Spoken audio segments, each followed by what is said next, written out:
All right, this is Rashid. Today's PE session covers the subject raised in a piece that I wrote. Actually, it was a newsletter that I was sending in to UPROAR's link Inside Outside Unity. This is number 3.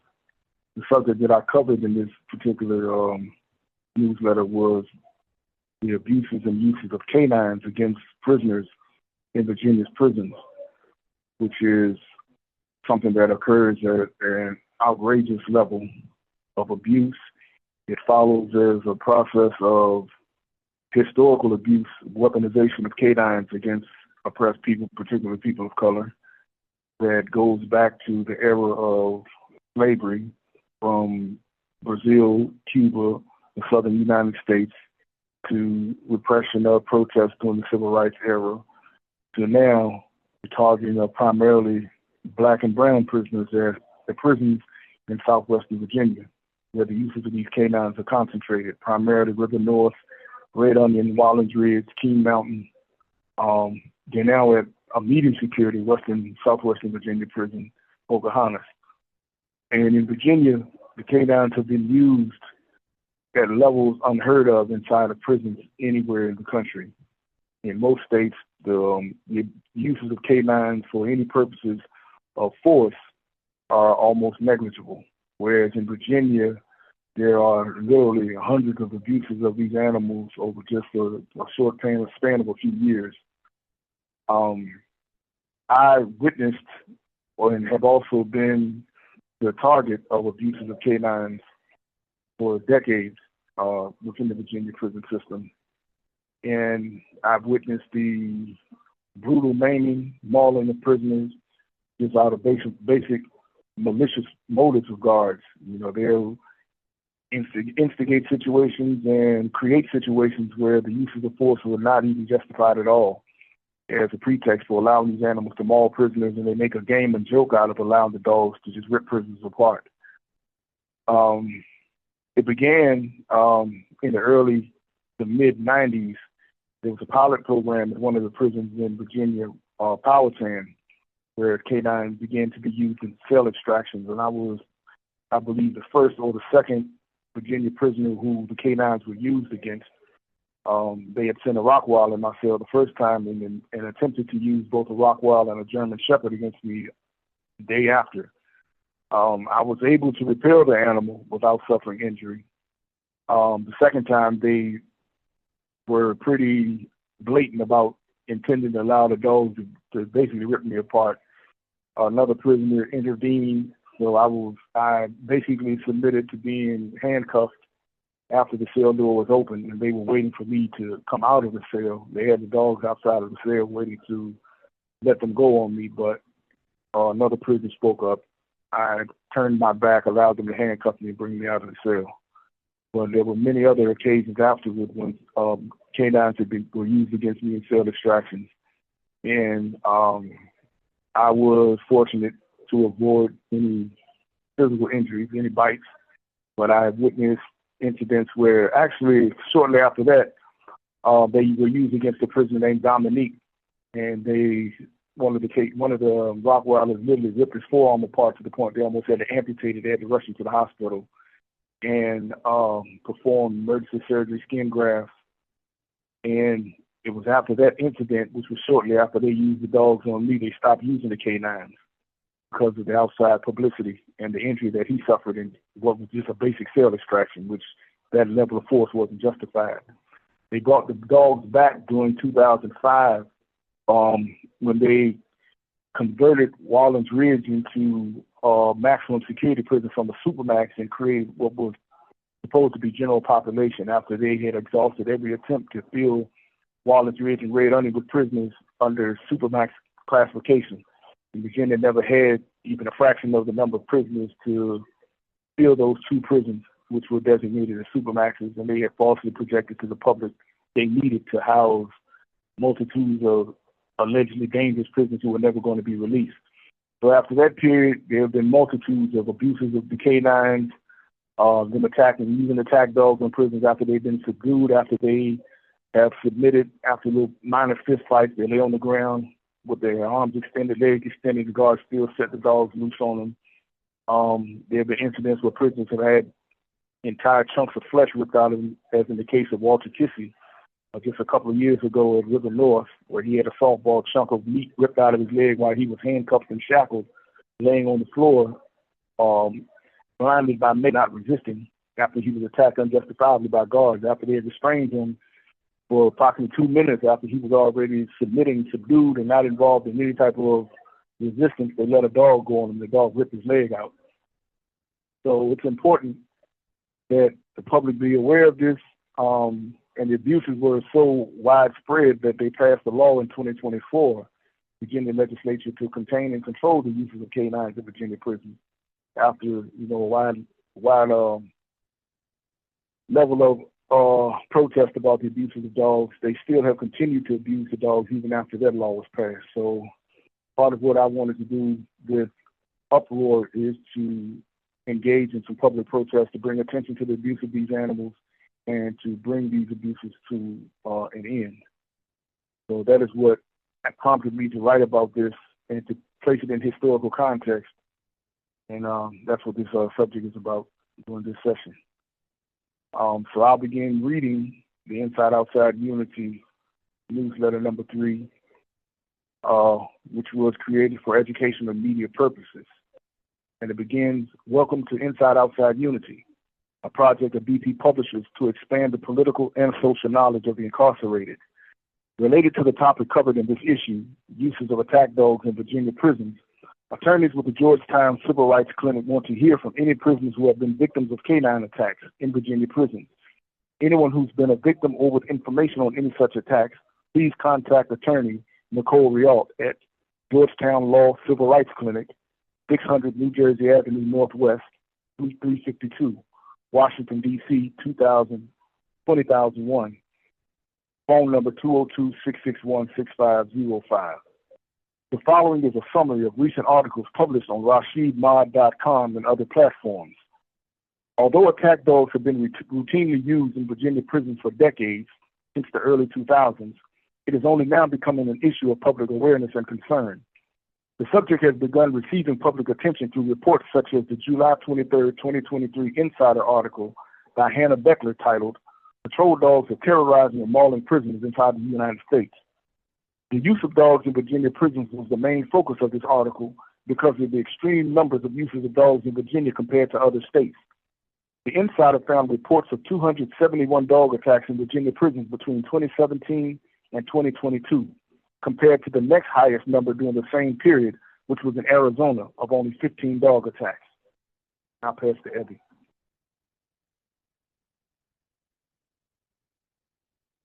In several recent articles, Comrade Rashid publicized numerous incidents of abuses of these dogs in Virginia and has initiated public calls to remove these animals from Virginia prisons. He also connected the subject of Virginia prison dog attacks with the widely unknown history of the uses of canines as weapons of racialized terror to mass murder and exterminate native peoples in this hemisphere, specifically the Taínos of the Caribbean by Spaniards, to enforce slavery against blacks and track and often kill escaped slaves across the American South, especially in Virginia, to repress slave resistances such as the Second Maroon War in Jamaica from 1795 to 1796 and the Haitian Revolution from 1795 to 1804, and to attack black civil rights demonstrators during the 1960s.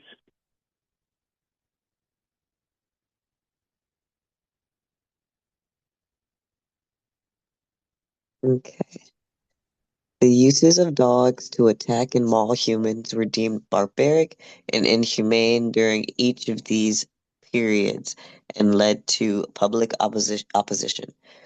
Their uses against the Taínos and slaves were protested by such figures as the priests of Bartolome de las Casas, called the Protector of the Indians, Voltaire, Harriet Tubman, Martin Delany, and Harriet Beecher Stowe. Public outrage at the use of dogs to terrorize and maul. Okay, sorry about that. and maul black slaves was one of the main outrages that won widespread that one of the main outrages that won widespread white support for the abolition movement against slavery. Media images of dog attacks on civil rights demonstrators in Birmingham, Alabama during May 1963 by the notoriously racist police chief Eugene Bull Connor galvanized international opposition to Jim Crow, segregation, and racism in America. Yet today, the revival of racialized uses of dogs hidden behind razor wire and concrete walls on VA's predominantly black and brown prisoners have gone unchanged. Are you going to read the next one? Do you want me to read this one?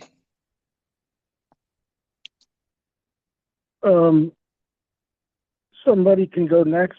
Oh, who's in the chat? Let's see. Yeah, Hope can read next.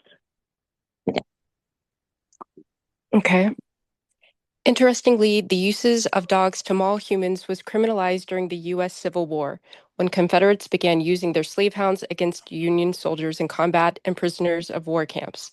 Some cases led to executions, such as that of Henry Wirtz, the Confederate prisoner of war camp commander at Andersonville, Georgia, who was tried in September 1865 for using canines on unnamed Union prisoners of war, but these uses of dogs was criminalized only when it was done to other whites.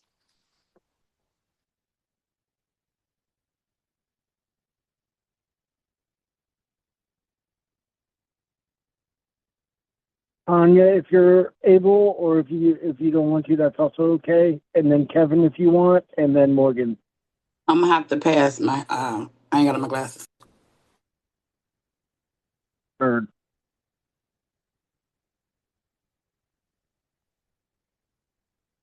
Kevin's at work. So Morgan, if you want to go, and then we'll kick it back to Rashid. All right. What is particularly telling is the U.S. Supreme Court has expressed that the purpose of the Eighth Amendment, which forbids cruel and unusual punishment, is to reflect the evolving standards of decency that mark the progress of a maturing society. Rhodes v. Chapman, 452 U.S. 337. So the standards of decency in Virginia have not evolved, but devolved by periods of native genocide and black slavery. But even then, mauling people with animals was publicly opposed and deemed uncivilized. During 2024, the Virginia legislature passed a law, Virginia Code Section 53 1-39.3, limiting the circumstances in which attack dogs, which VADOC euphemistically calls working and patrol dogs, may be used against prisoners, namely in violent situations where there is imminent danger of serious physical injury or death to anyone, or altercations involving 3 or more prisoners. It should be noted that the use of these animals includes the presence in barking, growling, and lunging at prisoners for purposes of intimidation.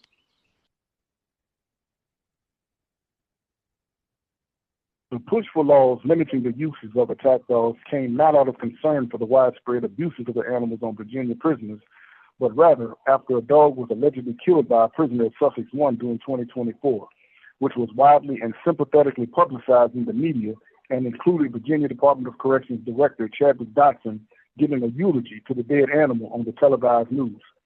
This reflected the observation in many black slave narratives that the animals that were used to brutalize and terrorize them were generally treated better than they were, from which came the term, quote, treated worse than a dog, end quote. As everyone can find in Virginia prisons where dogs are present knows, these animals are used in situations where absolutely nothing is going on, such as during general movements where they are allowed to violently lunge, strain against their leashes, and attempt to attack prisoners, which specifically violates the limits set on the uses of these dogs by the new Virginia law. The exact same practice of using attack dogs to terrorize detainees generated an international scandal against the U.S. war in Iraq in 2004, when photographic images were leaked to the media of U.S. soldiers allowing military dogs to strain against their leashes toward Iraqi detainees. Several soldiers were court-martialed for this practice, yet this practice occurs all day, every day in Virginia prisons in defiance of the new Virginia law.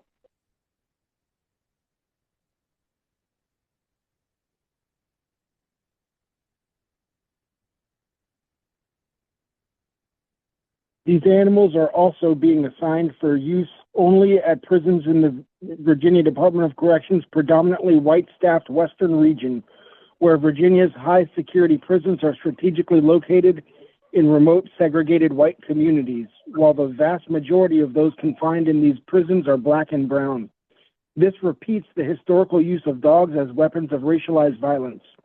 Independent of anything contemplated by the Georgetown Law Civil Rights Clinic, Comrade Rashid is filing suit in state court about the use and abuse of these dogs. The suit will seek a declaratory judgment acknowledging the violation of the new law, limiting the uses of these dogs and relief for the uses of these animals for racially targeted harassment and assault.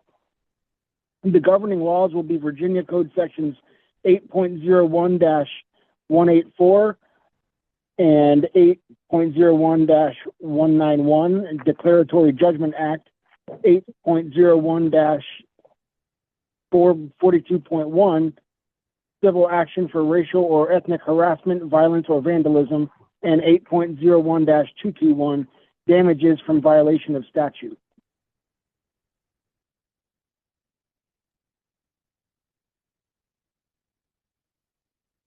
All right. Before the routine use of these dogs began in the early 2000s, the Virginia DOC used them in a handful of isolated cell extractions in an experimental pilot program in the old solitary confinement unit at Powhatan Correctional Center in building in the mid-1990s. Comrade Rashid was a target of several such cell extractions in building. The use of these animals was ended after less than 2 years and less than 10 canine cell extractions when one animal severely mauled a prisoner's forearm, nearly requiring its amputation. It's important that prisoners and our loved ones and supporters understand the history behind the laws governing conditions we live under, penetrate the lies used to falsely justify what is done to us and to make it seem just, and so we understand how we got where we are, the context of the conditions we live under, and how to legally challenge them.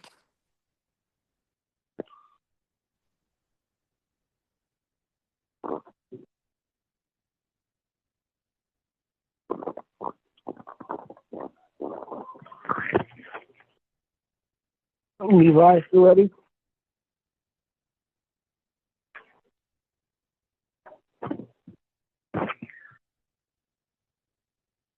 Sorry, I couldn't unmute. My phone is like freaking. Where are we right now?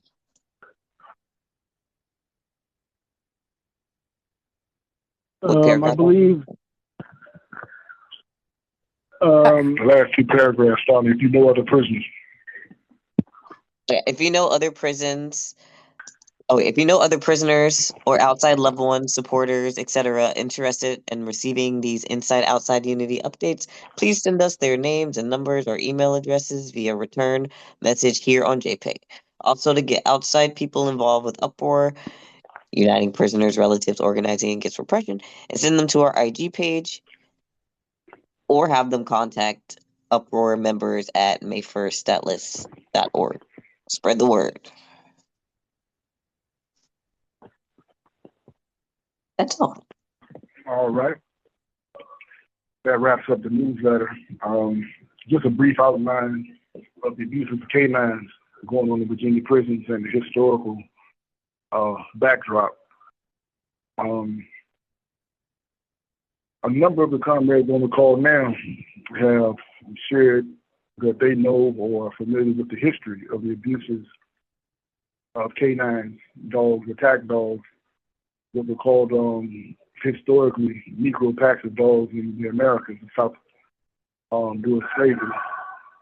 So yeah, I would like at this point to open the discussion with any questions, any critiques, thoughts. Anybody has this on the call now. I'm definitely interested in hearing from others, their perspectives on this.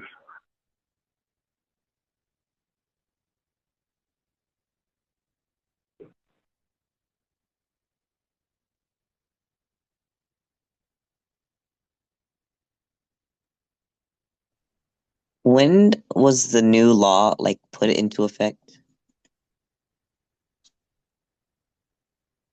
The one in this. All right, the law was passed in, I'm sorry, go ahead. Oh, nothing. I was just saying the Go one in ahead. the article. Okay, they passed the law in 2024. It was bipartisan legislation. It was supposed to be aimed at curtailing the use of the dogs.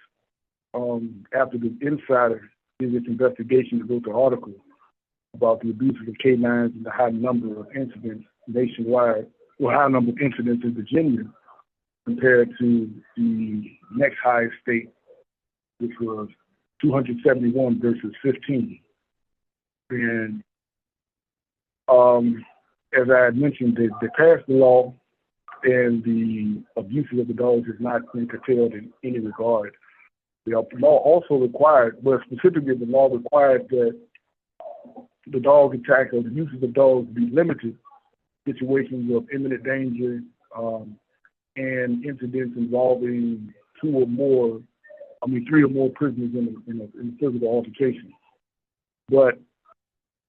And they also were required to issue a publicly available policy that explained and set the limits on the uses of canines in Virginia's prisons.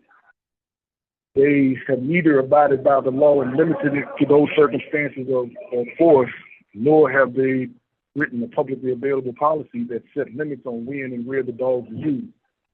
In fact, the dogs are, the policy that was written, which can be viewed on the Virginia Department of Corrections website, does not address when and under what circumstances dogs are used, what limits there are on the use of the canines, and it doesn't explain the limits of the uses of canines in any particular. It simply says the dogs are available for use, what types of dogs are used, drug detection dogs, dogs that they call euphemistically patrol dogs, those are the attack dogs. And there's no explanation, no limit set on when and where these dogs are used. So they have not respected that law in any regard. And I think the Virginia Mercury wrote an article earlier this year, 2025, December 2025, speaking to the continued abuse of the dogs.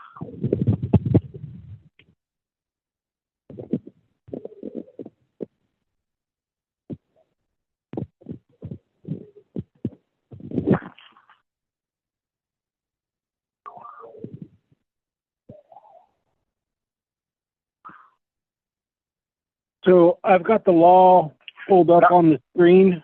I went to the DOC website, and they put out a PDF once a month that shows. So I've got January 2026 on the screen, and it says patrol canine presence and engagement. VADOC utilizes patrol canines to deter inmate violence at its 6 facilities with the highest security levels. As the chart below shows, the mere presence of canines in a DOC facility deters inmates from engaging in behavior that requires force to be used by staff. Of the 48 incidents in July 26 in which canines were present, 1 or 2% involved the canine actually being engaged. In 47 or 98% of the incidents with the canine present, the canine did not engage. And then in parentheses, it says deterrent. And so they're counting having them lunge at you on your way to the chow hall as a deterrent, or maybe it's like when they bring them to the pod. I'm not sure exactly, right? But they're basically doing the bare minimum that the law requires, because all it says in 53.1-39.3, Section C says the department shall track all canine uses of force and all incidents in which canines were present or requested for assistance, but no canine use of force occurred. This information collected shall be reported publicly and made available on the department's website.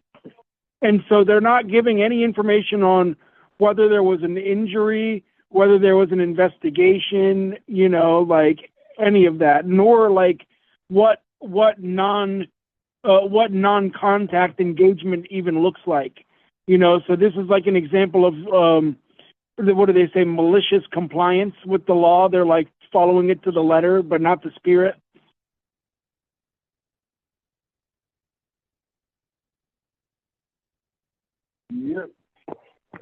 And furthermore, if you look at the language of the statute, it states specifically what circumstances under which the dogs are to be, quote, used, unquote, which is where there's imminent danger of serious physical injury or death to anyone or altercations involving 3 or more prisoners.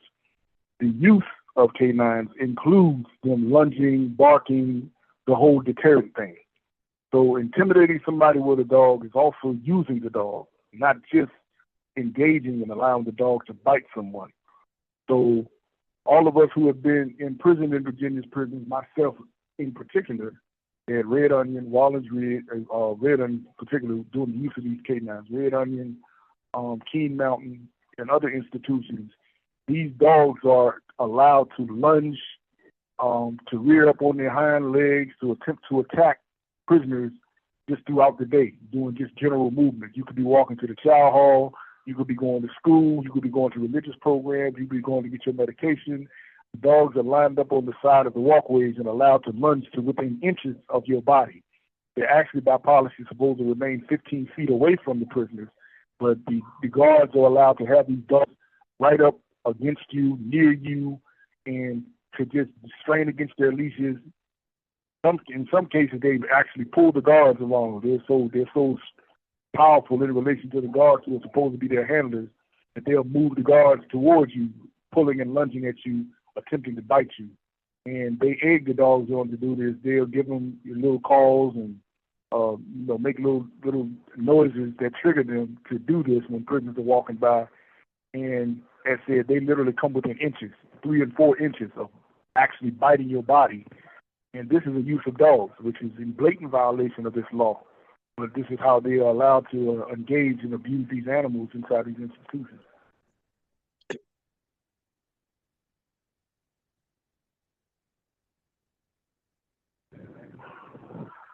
And I would wonder, one of the things I would like to point out, and I'd definitely like feedback on, is in the Insider article, a number of guards who had witnessed the abuses of canines and actually were handlers of the dogs pointed out how traumatizing it was to witness dogs actually rip human beings apart. And I would point out that these are actual carnivores. These are animals evolved from wolves, whose mouths and bodies are trained to eat raw flesh, living animals. They attack, cripple, kill, and bite and consume the flesh of animals. These are carnivores. These are not weapons that subdue people. These are not non-lethal weapons. These are weapons that are both deadly, and they are animals that cannot be controlled in general. They're allowed to bite you on your face, your neck, the backs of your head. As in one instance, like Kevin was speaking of, the guy Dennis Webb, dog was allowed to bite him on his shoulder, his neck, and his arm. I have photos of another prisoner who the dog was allowed to bite in the back of the head and the back of his neck and his shoulder and back. These animals are not controlled in how they're used. They're not controlled in where they're allowed to bite. In many cases, when they bite the prisoners end up with sepsis, infections. And I remember when I was at Red Onion during 2023 and 2024, guards routinely would talk about more prisoners were taken to the local hospital for treatment of bite wounds than any other medical conditions and all other medical conditions combined, because they were so frequently used to attack and bite prisoners and inflict wounds that required hospital treatment. So these animals are used maliciously. These are not animals, or these are not weapons that can be basically contained or controlled when they bite you.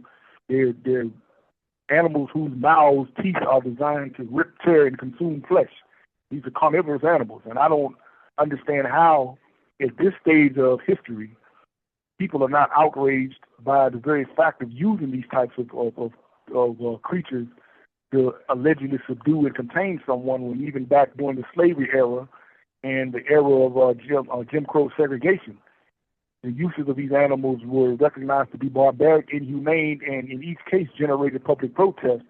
And as was mentioned in the article, it was one of the main drivers of white support for abolishing slavery. The uses of canines on slaves and to hunt slaves down, and uses of them with slave patrols. And it was also one of the main issues behind the 2004, scandal against the U.S. military during the invasion of Iraq, when dogs were allowed to just basically intimidate, scare detainees in the Iraqi prisons where detainees were being held. And those military guards were court-martialed, and it led to an international scandal. I would definitely like to hear people's feedback on how is it not recognized or how is it not seen that this is just an unacceptable barbaric practice, allowing carnivorous animals to attack human beings.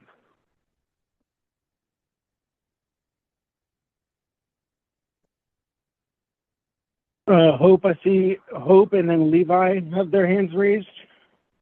Go ahead.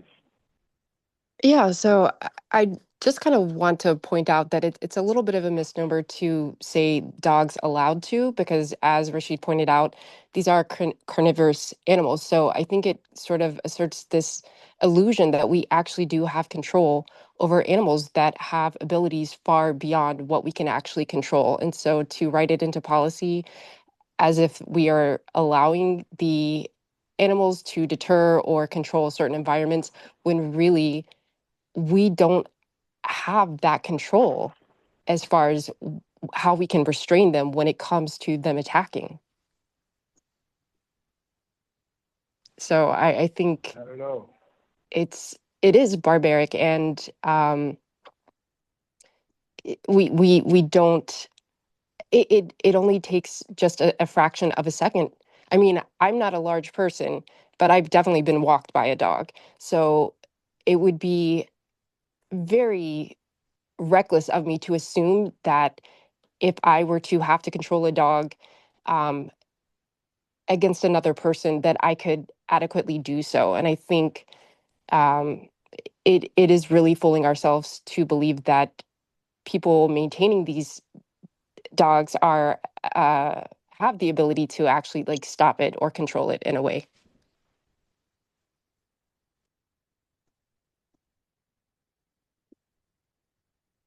Yeah, they definitely can't.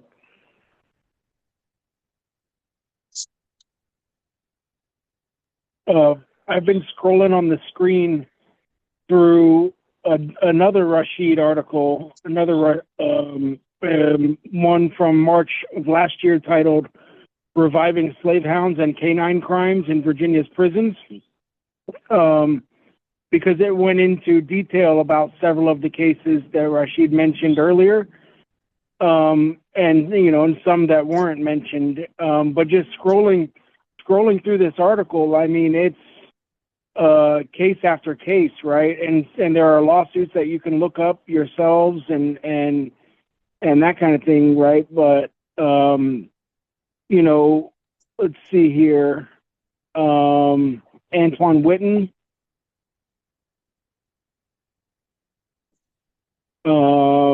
Keith Fitzgerald, Piqua Ubuntu Askari Lumumba. I'll go ahead and read this complaint from Tremaine Williams, filed on July 16th, 2024. He says, on July 15th, 2024, I had a psychotic episode. Other inmates tried to help, but correctional officers thought it was a fight, and I was OC'd, and then in brackets, tear gassed. And then the canine was deployed when I clearly posed no threat to myself, no officer, nor the orderly operation of the facility. This was just a racist attack and wantonly sadistic ploy to use old Jim Crow Proud Boy tactics on me and cause me irreparable harm and violate my rights. Keen Mountain Complaint KMCC-24-WRI-01508. And Rashid explained a little bit more on Tremaine's case below. When I was scrolling a moment ago, I had forgotten that Ekong, who was before we began recording this session, he had called. He's at Green Rock Correctional right now. We were able to get him home from Indiana. But it says here on December 31st, 2023, at Wallens Ridge, Ekong Eshape, a black man, was involved in a minor fist fight with a white prisoner. Both prisoners followed guards' directions to stop fighting and lie face down on the floor. Moments after both were lying down as ordered and restrained, a dog was brought into the unit and the handler pulled the animal on top of Ekong and had it tear into his leg. Ekong went through a lot of things like that, and then ultimately he was one that set himself on fire at Red Onion. They tried to silence him. They sent him all the way to Indiana and kept him in solitary for no reason. And we were able to pressure DOC to bring him back home. And he's been through a lot. He'll be out in a couple of years, and we're trying our hardest to make sure that he stays in programs and, really comes out with more than this as his experience in there.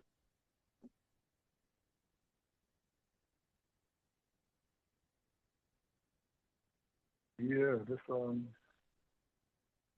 I really question how it is that so little attention has been brought to these abuses, and even where the attention has been brought, there's almost no outcry or protest. Whereas if we look back, as I mentioned, to the 2004 scandal behind the uses of canines to simply intimidate, lunging at their leashes at detainees in Iraq, it led to an international scandal. When the world saw picture images of these dogs straining at their leashes, there was worldwide protest that prompted the United States to court-martial the guards who were involved, the military guards. But these animals in Virginia are being allowed to rip prisoners apart, maul prisoners maliciously. And there have been a number of publicized cases where these prisoners have been just brutalized. And some, as I pointed out, some have been crippled and can no longer walk as a result of the use of these animals in non-lethal situations. And there's just almost no outcry, no protest, no response to these abuses by the mainstream. And I think a large part is attributed to the lack of graphic images, the graphic depictions and showing what is being done to people with these animals and the fact that they're ongoing abuses. So I think we need to kind of give a human picture to what's going on and ramp up the publicity, the exposure of the abuses of these animals in prisons who basically are defenseless when these animals are deployed against them. Yeah, that is a really good point. And I think we'll circle back to, I'll go ahead and ask the question and we can stew on it, but Levi has their hand raised, so we'll let them go. But we can ask ourselves, as Rashid just asked, like, what can we do to expose these abuses and to facilitate a decisive end to these abusive practices? Levi, I'll go ahead and pass it to you since you had your hand raised. I think you might have been responding to Rashid's last question. Yeah, I would. But yeah, what Rashid was saying earlier, like, why aren't people outraged? I think it's honestly because of a lack of knowledge. Like, that might have been hot in the news like a couple years ago, but like the Americans' brains are like goldfishes. Like, they just forget everything, especially because there's just always things happening in the world. So I think there definitely does need to be like a coordinated like campaign to get this out here, because this would outrage people, especially white people, because white people care about dogs more than they care about people.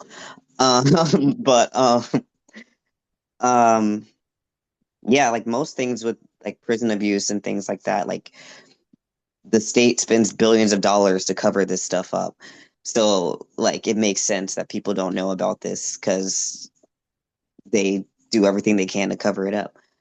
Check. Yeah.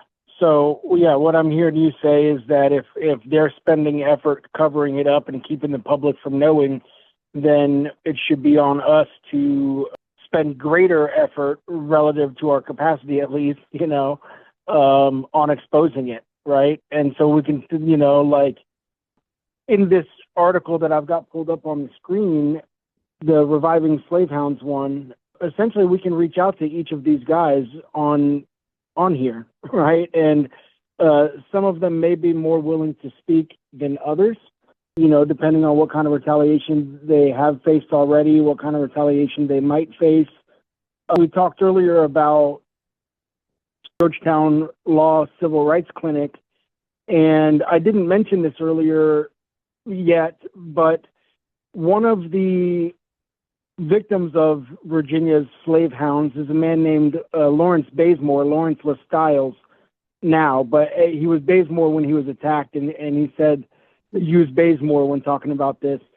But he was sent from King Mountain to Red Onion, and then ultimately out of state to North Carolina on interstate compact, because a guard used the N-word at him, and so he snapped on the guard, and they brought dogs, and one of the guards was bitten by a dog because he threw the dog at the guard. But people were injured. It was a serious issue. Lawrence himself was injured, and ultimately they blamed him for it, and of course covered up the N-word as the catalyst and made it out like he is a high-risk prisoner that needs to be in a max security, right? So they did two things at once. They justified their sham need for max security, and they covered up their own racist abuse, which led to the attack in the first place. And so, yeah, he is in North Carolina and is trying to be returned home to Virginia, but he's recently been in touch with the Georgetown Law Civil Rights Clinic, and he's asked us at UPROAR to renew the call for the Georgetown Law Civil Rights Clinic. They are still looking for cases, and I actually have an updated name and phone number. But I'm back. Sorry to get cut off. All right. So just to bring you up to speed for a moment, while you were away, Levi mentioned that it makes sense that so few people know about it, since the state spends so much money covering it up and has so much administrative power to cover it up, and that it is something that would incense the public.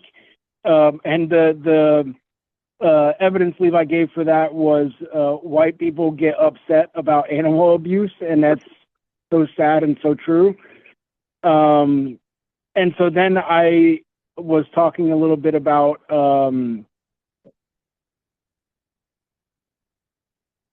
Lawrence Styles in North Carolina and his renewed call to contact Georgetown Law Civil Rights Clinic.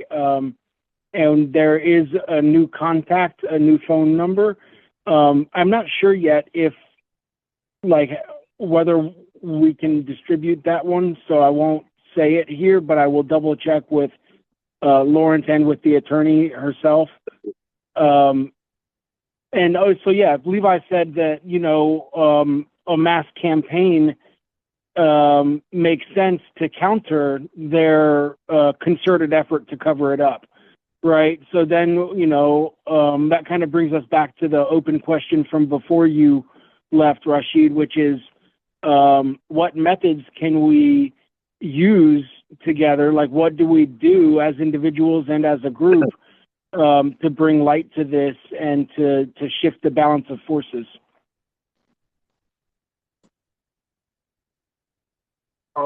We definitely need to publicize it. I think in every case where there's been public outrage against the uses of these animals, it has been in response to graphic depictions or graphic observation of the use of these animals in these manners by the public at large. If we go back, as I was talking about, to the 2004 scandal concerning the Iraq occupation, uses of those canines, it was when those pictures came out from the Abu Ghraib prison in Iraq of the military guards allowing the dogs to strain against their leashes that terrified Iraqi prisoners. In one instance, they had an Iraqi detainee standing naked and cringing up against a wall with several of the military guards standing around him with their dogs lunging and barking at him. Another was a well-known picture during that era when one of the Iraqi detainees was kneeling in an orange jumpsuit, and the dog was, just inches in front of his face, being held by at least by one of the military guards. These images were what prompted international outrage when those photos came out that led to the U.S. Engaging in a broad campaign of apologizing for the torture of detainees in the prison, and as I said, it led to the court-martial of several of the guards and their prosecution, and their dishonorable discharges. And what was done in that instance was it was projected against these individual guards that they were the ones responsible for the tortures and abuses that came out, when actually it was later revealed that Abu Ghraib, as a continuation of abuses that was going on at Guantanamo Bay in Cuba, was actually a fight where they were training. They were using it as a torture site against the Arabs who America was engaged in occupational war against. And it was actually these abuses of these dogs, the torture of the detainees, the sexual degradation that was being inflicted on them in Abu Ghraib was a systemic process of torturing both physically and psychologically the people who were being captured in Iraq. So I think we need to really engage in graphic depictions of what's being done with these animals, how they're being turned on human beings, and allow the public to see exactly what's being done, which I don't know how we would be able to do that. We could I guess stage through cinema some depictions of animal attacks on people. We can get some graphic images of animal attacks, but I guess maybe through some discovery, we could get some of the video footage, body camera footage, surveillance camera footage of the actual uses of these dogs, which is something that we generally don't have available to us to use and show the public. And in response to something one of the participants in the session pointed out a while ago, the American public is very sensitive to animal abuse, but they're almost insensitive, totally indifferent to the abuse of people. And it was in response to the death of a dog, one of the Virginia dogs at Sussex 1, that the law that was passed in 2024 was implemented. They engaged in media publicized funeral and eulogy for the dog, where the director of the Department of Corrections at that time, Chadwick Dodson, the corrupt Chadwick Dodson, gave a eulogy, sympathetic description of the dog as a hero, and this and that. And this led to public protests about the uses of the dog. There was no concern about the multitudes of prisoners who have been maimed, some killed or almost killed by the use of these dogs. The only incident that led to a public outcry about the use of these dogs was one of the dogs being killed after he had been used to mutilate, prisoners.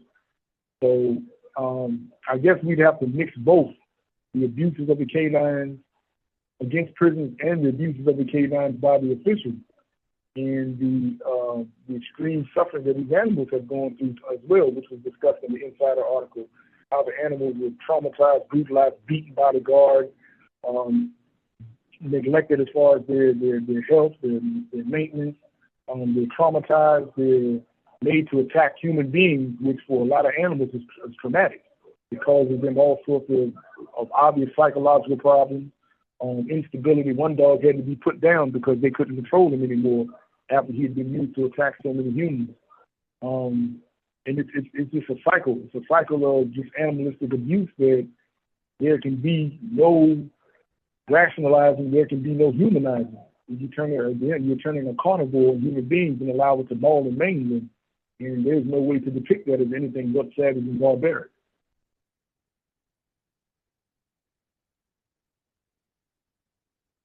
So, something that you said, like performance art,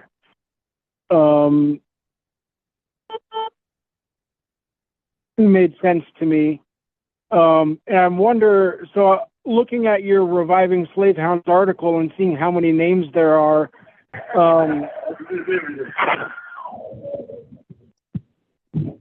I just cross-referenced. We've got a list of everybody that's on we've got a list of inside contacts that lists their facility and their release date as recorded a few months ago, which both change over time, right? But almost all of them mentioned in the article are people that we've sent articles to already. So perhaps we could contact them and ask if they'd be willing to do an interview, and, you know, maybe on video visit, maybe just a phone interview, or maybe ask them to like write something out, and then maybe in cases where they've already filed lawsuits, we don't have to ask them to do that emotional labor again and like relive it. We can just go to, because when you're filling out a legal complaint, you are being as thorough as you can, you know, so we can like ask their permission and ask if they'd like us to publicize their complaints. And we could use those interviews and or written, you know, pieces and their testimony as the foundation for some sort of presentation or art piece or something like that. Definitely. Yeah, this is based on my own experience and the uses of canines on me and witnessing the abuses on others and reporting as I have on the abuses of these animals against prisoners in Virginia.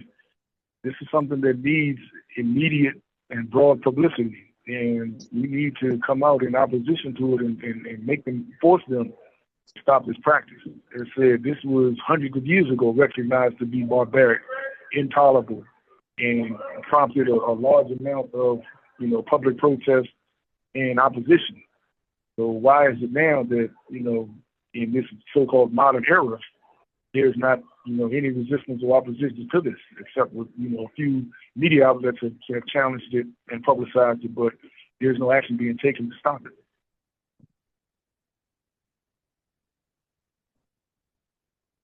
If we were to, you know, develop a public campaign, what concrete demands, or like what would we start a petition to collect contact information and like, you know, but what if so, what demands would we put on the petition, right? Like, you know, end the practice. Nothing short of removing those animals from the prisons. Okay. Nothing short of not using these. No other. If there was, and let me bring this to light also. There was an article written, if I'm not mistaken, it was like 2006. There was a report written by Human Rights Watch. I think cruel and unusual, or cruel and degrading, the use of canines in U.S. prisons. And I think Human Rights Watch covered like 10 states, jails and prisons, very isolated cases where canines were used for prisoners in any deterrent or in any physical response context. And it was so few and far between that in almost every case, all other states, professionals, directors of departments of corrections, security professionals, all of them denounced the use of canines in prisons. They were like, this is unacceptable, it's unheard of, it's not something that is generally recognized as a normal use of any type of force. The use of canine was frowned on almost universally across the country by all sorts of correctional professionals, directors, wardens, etc. But what struck me was Virginia was not covered. And I asked myself for years, all the way up to this Insider report came out a few years ago, why was Virginia not covered? Because Virginia was one of the few states where canines were actually deployed on a routine basis to actually attack prisons, as opposed to some of the states that were mentioned in the Human Rights Watch report that were just used to intimidate prisoners or scare them into coming out of cells, but not actually used to bite prisoners. And I had tried, actually I had mentioned in an article that I had written after I was interstate transferred to Oregon in 2012. I had written an article about my experience in Oregon, and I had a footnote in there where I was talking about the use of canines in Virginia prisons. And before I was sent out of state, I was trying to bring attention to it then. But when I was transferred to other states, I ended up organizing and trying to build protests and support against the abuses against prisoners in other states that I was confined in my own experiences.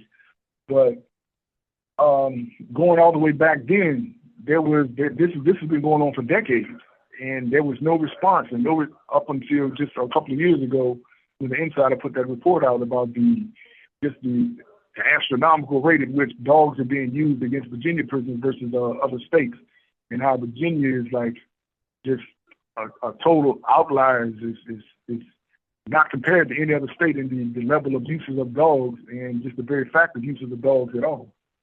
So I think it's not a hard sell. It's not a hard issue to organize around. We just need to bring this to the public.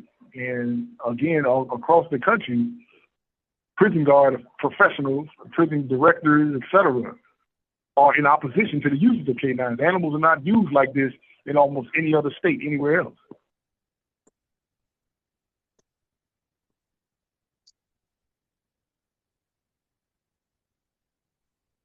All right. Yeah, that sounds pretty clear. Slave hounds out of Virginia.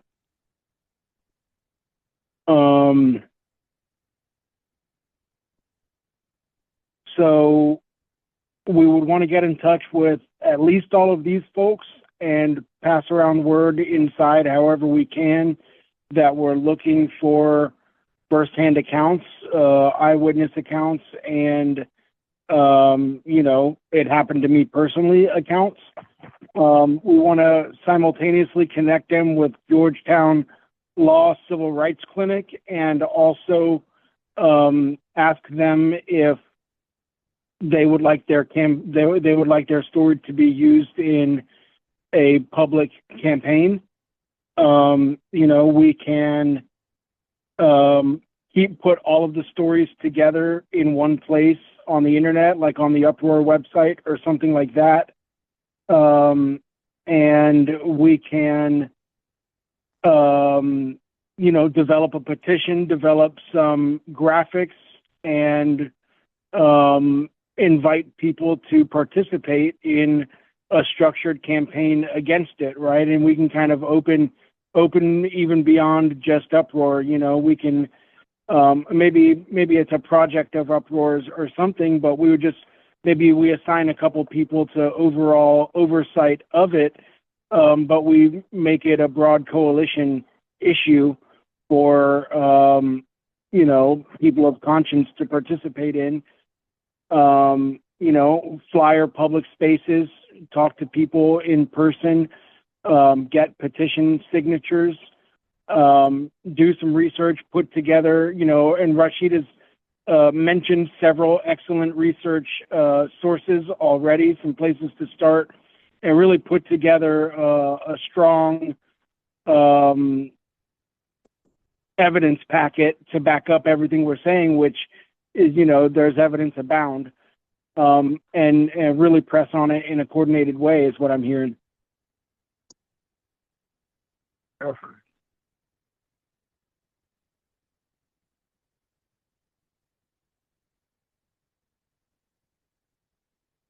Do you have any other thoughts, any other ideas or contributions? Anybody else in the session would like to contribute before we close out? We have about 5 minutes left before 5:30. Actually, I just had something. Maybe this is a question, Hope. I know that you mentioned earlier on that you are involved in some prison reform podcasting. I wonder what it might look like to invite someone from the Georgetown Law Civil Rights Clinic onto the podcast, and perhaps also you could set up an interview with a couple of people that have directly experienced it, and we can do some sort of polished media around it. We're very rough cut grassroots media style. So we'd love to team up with anybody who's got, a complementary style. Yeah, sure thing. I mean, if we can set it up where I can coordinate with Georgetown, I would love to have them on. And of course, any campaigns, any collective efforts, we would want to definitely work in cooperation and center what is happening collectively and UPROAR's efforts. So it would be done in cooperation and so we can connect and coordinate that way. I can drop you our email address and we can keep in communication. But anything that we can contribute with our podcast as far as bringing visibility to this, please utilize us.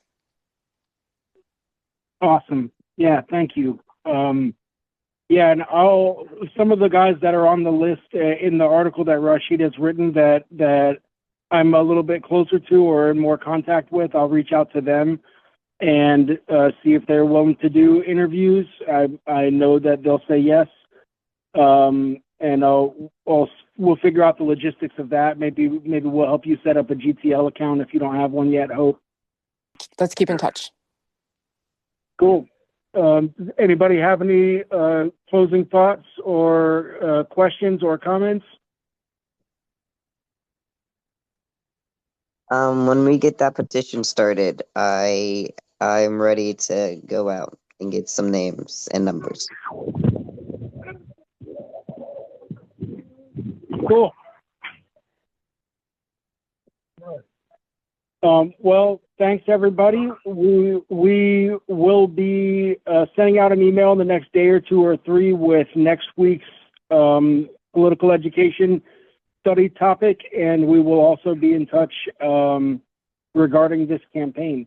And I'm looking at the list. I have everyone's contact info already except for Hope's, and we're going to connect later. So thanks a lot, y'all. All power to the people. All power to the people. Good night. Power to the people.